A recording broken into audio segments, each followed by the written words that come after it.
فمن اتبع هداي فلا يضل ولا يشقى. فمن اتبع هداي فلا يضل ولا يشقى. Il dit descendez d'ici. Il parle de qui? D'Adam et Ève. Tous avec vos descendants, ennemis les uns des autres.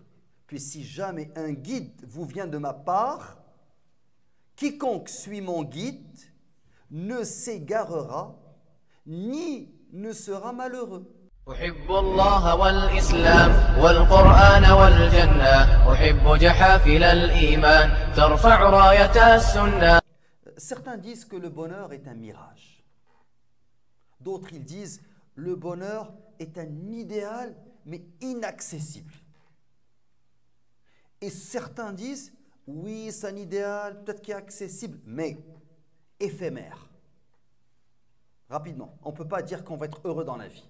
C'est que des petits bonheurs. Il n'y a pas de bonheur absolu. Ok. طه ما أنزلنا عليك القرآن لتشقى. طه. Qu'est-ce que dit Allah Azza wa Jal?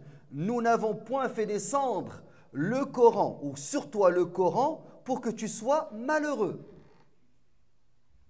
Allah dit à son messager, Taha, ce n'est pas le nom du prophète, faites très attention. Taha, min huruf muqatta'a fi Coran. C'est comme les lettres d'alphabet qu'on retrouve au début de certaines sourates. Kaf, ha, ya, ayn, sad, alif, lam, mim, yasin, Taha. Ça, ce n'est pas le nom du prophète, Taha, yasin, ce n'est pas le nom du prophète. Mais c'est des lettres entrecoupées. Certains ont dit que Taha, c'est une interjection pour que tu appelles quelqu'un. Mais l'explication la plus juste, Wallahu alam, c'est que Taha, c'est ces lettres. Voici les Arabes, voici ces lettres-là. Vous les connaissez, assemblées comme ce Coran. C'est un défi lancé. Wallahu alam. Parmi les explications les plus plausibles. Certains disent, on ne connaît pas le sens. C'est vrai, on ne connaît pas le sens. Mais l'objectif, pourquoi ça a été dit, c'est parmi les explications que plusieurs savants ont données. Maintenant, nous n'avons point fait descendre sur toi le Coran pour que tu sois malheureux. Donc Allah dit dans le premier verset de sourate, ou le deuxième verset de sourate Taha, que avec ce Coran-là, tu ne seras point malheureux, tu ne seras pas malheureux. Ce qui veut dire, par défaut, avec le Coran, tu peux être heureux. Ensuite, Allah dit dans sourate Taha, toujours, verset 123, فَإِمَّا يَأْتِيَنَّكُم مِّنِّي هُدًى من اتبع هدايا فلا يضل ولا يشقى. فمن اتبع هدايا فلا يضل ولا يشقى. Il dit descendez d'ici. Il parle de qui? D'Adam et Ève. Tous avec vos descendants, ennemis les uns des autres. Puis si jamais un guide vous vient de ma part, quiconque suit mon guide ne s'égarera ni ne sera malheureux. Ça, c'est une réplique aux chrétiens qui disent que le péché originel a chassé Adam alayhi salam et Ève, Adam et Hawa, du paradis, donc ils seront toujours malheureux dans ce monde. Le Coran nous dit non, ils ont été descendus, Adam alayhi salam tab, il s'est repenti, Allah a accepté son repentir, et Allah dit que vous et vos descendants, si jamais un guide, le guide c'est le Coran, le guide c'est le Rasoul, si jamais un guide vous vient de ma part, quiconque suit mon guide, le guide qui a été cité au début de Surah, verset 2, maintenant c'est repris dans le verset 123, quiconque suit mon guide ne s'égarera, ni sera malheureux. Maintenant, il y a aussi d'autres versets. Parmi ces versets, et je ne vais pas tous citer, dans Surat An-Nahl, Allah a dit, quiconque, mâle ou femelle, fait une bonne œuvre tout en étant croyant, nous lui ferons vivre une bonne vie et nous les récompenserons, certes, en fonction des meilleures de leurs actions. Donc, ici, et nous les récompenserons, certes, en fonction des meilleures de leurs actions. فَلَنُحْيِيَنَّهُ حَيَاةً طَيِّبَةً. nous lui ferons vivre une bonne vie. Ibn Kathir a dit وَالْحَيَاةُ الطَّيِّبَةُ la bonne vie تشمل وجوه الراحة من أي جهة كانت. Donc il dit la bonne vie, الراحة, c'est quoi الراحة? C'est la quiétude, la tranquillité. Il dit donc cette bonne vie, cette vie heureuse, le terme heureux n'est pas encore utilisé, mais je m'en viens. وقد روي عن ابن عباس رضي الله عنهما وجماعة, on a rapporté que Ibn Abbas et Jama'a ont expliqué الحياة الطيبة, la bonne vie, la vie tranquille. Ils ont dit بالرزق الحلال الطيب. La plupart des Maghrébins, quand tu leur dis rizq, ils pensent money. Mais rizq, la santé, rizq. الزوجة الصالحة, la bonne épouse, rizq. الذرية, juste le fait d'avoir des enfants, rizq. العلم, rizq. راحة البال, rizq. Tout ça c'est rizq. Mais les gens, quand tu leur dis rizq, ils disent ah, mon compte bancaire. C'est pas ça. Alors, il a dit الرزق الحلال الطيب. وعن علي بن أبي طالب وابن عباس, donc علي بن أبي طالب, ابن عباس, وهب بن منبه, ils ont dit هي القناعة, la satisfaction. القناعة كنز لا يفنى. Insan, il est satisfait de ce qu'il a. Il est heureux. On dit à la blague, rapidement, qu'il y a un entrepreneur américain qui est parti faire un safari sur les bords du Nil. Il a vu un Soudanais en train de dormir, de faire sa sieste, en train de ronfler. L'Américain, il regarde les Soudanais. Il dit, hi, how are you? What are you doing? Ben, il dit, je fais ma sieste. Mais tu ne travailles pas? Il dit, je travaille le matin, je ne travaille pas l'après-midi. Mais qu'est-ce que tu fais dans la vie? Explique-moi. Ben, le Soudanais lui dit, moi, je prends ma canne à pêche, je vais le matin, je pêche 2 poissons, j'arrête. Un poisson, je l'amène chez ma femme, on le mange. L'autre poisson, on le vend. Un jour, j'achète avec ce poisson-là du savon. Un jour, j'achète les épices. Un autre jour, j'achète l'huile. Et c'est comme ça que je vis. Mais l'Américain dit, my dear friend, be smart.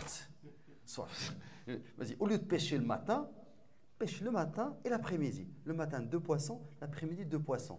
Fais ce que tu as à faire avec les deux. Ceux de l'après-midi, tu les épargnes. Après un bout de temps, tu vas acheter, non pas seulement une canne à pêche, tu vas avoir une petite barque. Soudanais a dit après.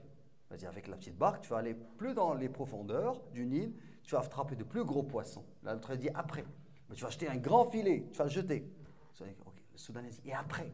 Il a dit, avec tout, avec ce filet, avec la grande chaloupe, tu vas attraper pas 4 poissons, 100 de poissons tous les jours. Le Soudanais a dit, so what? C'est après. Il a dit, tu vas acheter un bateau. Il a dit, ok. Et qu'est-ce que je fais avec ce bateau? Il a dit, je vais avoir beaucoup d'employés. Et après, il a dit, ils vont travailler et toi, tu vas faire ta sieste. Il dit, moi, je fais déjà ma sieste. Pourquoi je vais faire tout ça? Il dit, moi, en partant, je fais déjà ma sieste. Je ne vais pas me casser la tête. Alors, je caricature. Mais ça, c'est الرزق الحلال الطيب ou bien القناعة. Troisième explication d'Ibn Abbas, il a dit الحياة الطيبة, la vie, la bonne vie tranquille, هي السعادة. C'est pour ça que j'ai cité ce verset. هي السعادة, c'est le bonheur. Donc il a dit quiconque mâle ou femelle, Surat An-Nahl, les abeilles, verset 97, quiconque mâle ou femelle fait une bonne œuvre tout en étant croyant. Donc il ne suffit pas de faire des bonnes œuvres. Alors, tu es mécréant, tu fais de bonnes œuvres. Oui, les mécréants font de bonnes œuvres. Ils sont récompensés dans cette vie ici-bas. Nous lui ferons vivre une bonne vie. Ça veut dire quoi une bonne vie? Ibn Abbas a dit une vie heureuse. Donc si tu fais de bonnes œuvres en étant croyant, Allah te promet la vie heureuse. Donc l'islam reconnaît que le bonheur peut être vécu ici-bas. Ibn al-Qayyim, dans son livre الجواب الكافي لمن سأل عن الدواء الشافي, il a dit قال بعض العلماء فكرت فيما يسعى فيه العقلاء, j'ai réfléchi à quoi ce que cherchent les personnes sensées, فرأيت سعيهم كله في مطلوب واحد, j'ai trouvé que toutes les personnes douées d'intelligence cherchent une chose, une seule quête. وإن اختلفت طرقهم في تحصيله, même si leur méthode de recherche de cette quête elle diffère, رأيتهم جميعهم إنما يسعون في دفع الهم والغم. Donc ils veulent repousser الهم, les soucis, les problèmes. عن نفوسهم فهذا بالأكل والشراب. Vous avez déjà entendu des personnes boulimiques? Ah, telle personne, quand il a des problèmes, il commence à manger. Ben, il veut chasser. Donc, certaines personnes, quand ils ont de mauvaises nouvelles, ils mangent ou bien ils dorment. Donc, Ibn al-Qayyim dit, certains, pour repousser ces soucis, ces problèmes, vont avoir tendance à manger. D'autres, ils se réalisent dans une carrière. Il commence à travailler jour et nuit. Il a une déception, par exemple, un chagrin d'amour, ou quelque chose qui a fait en sorte qu'il n'est plus heureux. Donc, toute sa vie, il va dire, ah, pour moi, c'est fait. Je connais un frère, il m'a dit, finish le mariage. Une mauvaise expérience. Mais tu es encore jeune, tu es dans la vingtaine. Il dit, je ne me marierai jamais.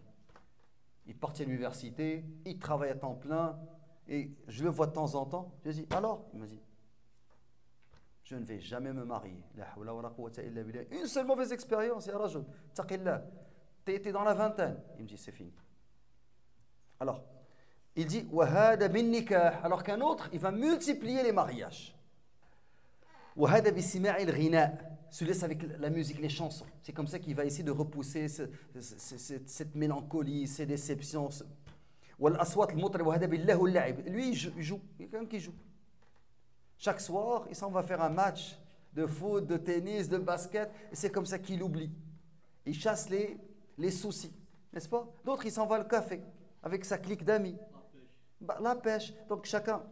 فَقُلْتُ, Ibn al-Qayyim, ce qu'il a dit, هَذَا الْمَطْلُوبُ مَطْلُوبُ الْعُقَلَاء. Cette quête, elle est la quête des gens sensés. وَلَكِنَّ الطُّرُقِ. Il a dit, mais ces voies qu'ils empruntent, كُلُّهَا غَيْرْ مُوصِلَ إِلَيْهِ. Ils ne vont pas arriver à repousser les soucis, les problèmes, avoir le bonheur en empruntant ces chemins, celui de manger, de se marier ou de... Il dit que la plupart vont au contraire les ramener à l'opposé de ce qu'ils cherchent. Il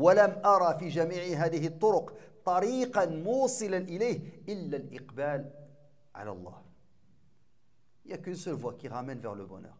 C'est le fait de se retourner vers Allah. Et vraiment que ta vie soit pour Allah et que tu donnes préséance à la satisfaction d'Allah Azza wa Jal et non pas à satisfaire les autres. Parce que, dites-vous, avec les créatures, quoi que tu fasses, ils ne seront jamais satisfaits. J'aimerais ajouter un élément à ce qu'a dit Ibn al-Qayyim. Ce qu'Ibn al-Qayyim a dit est vrai. Cependant, il y a certains éléments qui a cités qui peuvent faire partie du bonheur. Et ce n'est pas moi qui le dis. C'est le Rasoul alayhi salatu wassalam dans un hadith authentique qui a été rapporté par l'imam Ahmed.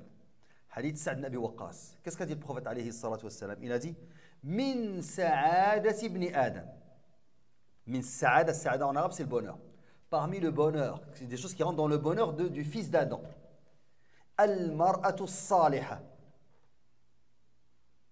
L'épouse pieuse, ça fait partie du bonheur. Wal-maskanu salih.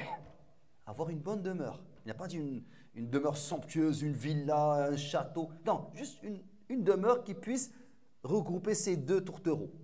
Qu'ils aient un nid. Wal-markabu salih. Et avoir le bon moyen de transport. Il n'a pas dit une Ferrari. Mais tu as ta femme, tu as une femme pieuse, tu as de quoi, un moyen de transport et une maison. Il dit Min sa'arat ibn Adam. Donc le prophète dans ce hadith, il n'a pas cité tout ce qui fait le bonheur, mais il a cité 3 éléments qui sont constitutifs, qui peuvent aider la personne à éprouver un certain bonheur. Parce que la personne qui n'a pas de toit, il peut être heureux. Isa alayhi salam, un messager, avait un bâton puis il se promenait d'un village à l'autre. Yad'u ila Allah. As-sahaba radiyallahu anhum, ahl as-suffa, ils n'avaient pas de maison. Ils dormaient près de la mosquée du prophète alayhi salatu wassalam. C'était des pauvres non mariés. Abu Dharr al-Ghifari, wa Suhayb al-Rumi, wa Abu Huraira al-Dawsi, Bilal al-Habashi. C'était des pauvres. قال شيخ الإسلام ابن تيمية. Qu'est-ce qu'a dit Ibn Taymiyyah? إن الإيمان بالله, la foi en Allah, ورسوله, donc la foi en Allah et son messager, هو جماع السعادة وأصله. جماع السعادة وأصله. C'est vraiment la chose la plus importante du bonheur et son pilier. Ibn al-Qayyim il dit, le cœur contient un désordre auquel on ne peut remédier qu'en se tournant vers Allah. Il contient une solitude que seul peut dissiper la compagnie d'Allah.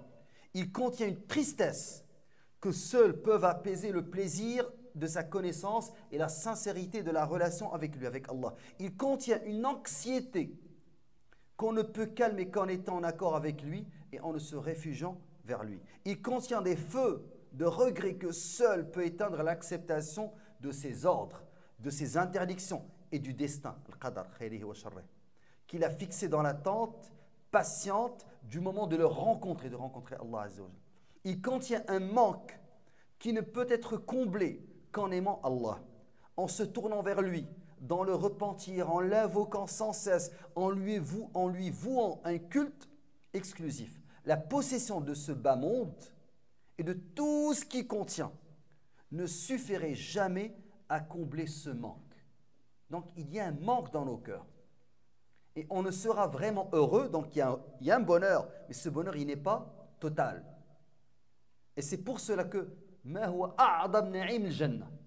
quel est le plus grand délice? Le terme, comment on l'appelle? Ar-Ridwan. Ar-Ridwan. Il n'y a pas plus que Ridwan. C'est quoi Ridwan? C'est le fait de regarder Allah Azza wa Jalla. Yawm al-Qiyamah fil Jannah. Alors, Ibn al-Qayyim, il a ajouté dans une autre citation, As-Sa'ada, le bonheur, bithalat. Il réside dans trois choses. Shukrun ni'ma, le fait de reconnaître le bienfait. Was-sabru ala al-bala, le fait d'être endurant envers les épreuves. Wat-tawba min adh-dhanb, et le repentir du péché. Non. Il a dit, si tu veux être heureux, il faut absolument que tu essaies de faire ces trois choses. Premièrement, remercier Allah pour ses bienfaits. Est-ce qu'on peut vraiment remercier Allah pour tous ses bienfaits? Subhanallah, impossible. نعمة البصر، نعمة السمع، regardez les bienfaits d'Allah Azza wa Jalla. نعمة الهواء التي تستنشق، نعمة الحياة. On ne peut pas. وإن تعدوا نعمة الله لا تحصوها. Vous ne pouvez pas vraiment dénombrer tous les bienfaits d'Allah Azza wa Jalla. والصبر على البلاء. Nous, qu'est-ce qui arrive? Dès qu'on est éprouvé, un mal de dents, on dit ah la hawla wa la quwwata illa billah, je n'arrive plus. Mais le mal de dents, ce qui est bien dans ce mal de dents, c'est que tu étais en train de rire avec tes amis, ou bien en train de regarder un match de foot, ou bien en train de jouer sur ton cellulaire. Tu as un mal de dents. Ya Allah, Ya Rahim, Ya Allah. Et tu commences à crier. Tu prends un calmant. Ça ne règle rien. Tu appelles les dentistes, Covid, ils te donnent rendez-vous dans 3 mois. Et tu commences à faire dhikr Allah Azza wa Jalla. S'il n'y avait pas le mal de dents, tu n'aurais pas fait dhikr Allah Azza wa Jalla. Tu serais en train de rire, de jouer. Peut-être Allah, des fois, subhanallah, il t'aime, il t'éprouve, il t'attire vers lui. Et si tu avais laissé, tu serais parti loin. Parmi les plus grands moyens pour atteindre le bonheur, écoutez-moi bien. Qu'est-ce qu'a dit le Rasoul alayhi salam? Il a dit ذاق طعم الإيمان ذاق طعم الإيمان من رضي بالله ربا وبالإسلام دينا وبمحمد صلى الله عليه وسلم نبيا أو dans un hadith وبمحمد رسولا وكما قال عليه الصلاة والسلام الحديث dans صحيح مسلم اللفظ عن مسلم من رضي بالله ربا والإسلام دينا وبمحمد رسولا. Donc là le prophète sallam il a dit chaque matin quand tu te réveilles, chaque soir, qu'est-ce que tu dis? رضيت بالله ربا وبالإسلام دينا وبمحمد رسولا. قال, qu'est-ce qu'il a dit?